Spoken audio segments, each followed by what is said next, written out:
In Sock's garden the next day, Danny flexed a new muscle and slammed his fist into his palm. Just let that Carl try to push me around again. He'll be sorry. Socrates stopped when he heard this and frowned. He turned to Danny and challenged, "I'll give you $5 if you can push me off balance." "Really?" Danny asked. "Really," Sock answered.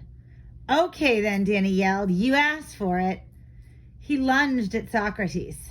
A moment later, Danny found himself flat on his back on the lawn.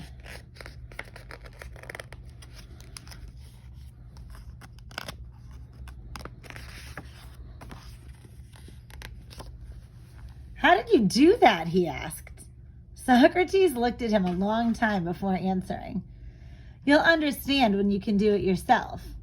Sock stood in front of Danny. "Go ahead now, push me again." Danny lunged again, but at the last second, Sock stepped out of the way, took Danny's arm, and with a gentle pull, threw him to the grass. Socrates reached down to help Danny up. "You are getting strong, but there's always going to be someone stronger. I once told you that running isn't the answer. Well, neither is fighting. If you hurt someone else, it only makes you the bully. The true warrior is a peaceful warrior."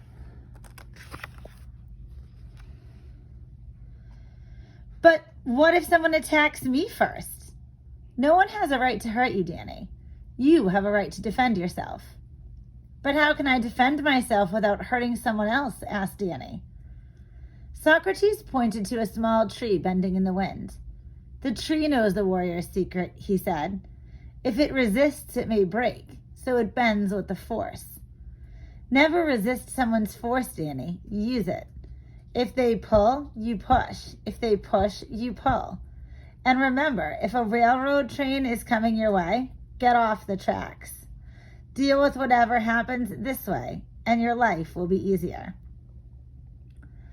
"Okay," Danny said. "Try to push me this time." For the next few weeks, Danny practiced getting off the tracks. It wasn't as easy as it looked, but he'd learned the value of practice. And one day he sent Socrates sprawling. This time it was Danny's turn to help Socrates up. Socrates smiled. "Danny, I think you've got it." Danny hugged Sock and ran home like the wind. The next day, as Danny and Joy were walking home from school, he saw Carl walking ahead in the shadow of a tree. Danny stopped for a moment and took a deep breath. Looking straight ahead, he continued on his way. Carl stepped in front of Danny. "You're not going to hide behind a girl this time?" he threatened. Danny's heart was pounding, but he kept walking. "Don't run and don't fight," he reminded himself. Carl hesitated, puzzled by Danny's confidence. Then he yelled, "Stop right there," and reached out to seize Danny's arm. Just as Carl grabbed him, Danny stepped out of the way and gave a small tug on the older boy's sleeve.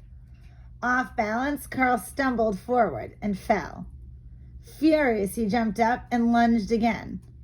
One more time, Danny evaded him, and Carl fell again. This time, he didn't get up. He just sat there, staring at the ground. At that moment, Danny knew that Carl would never bother him again. Then he realized something far more important. Carl had never really been his enemy. Fear had been his opponent all the time. He had faced the fear and conquered it. His battle was over. Danny turned back, walked up to the older boy, and offered him a hand. Carl only turned away, ashamed. He got up and walked away, sad and defeated.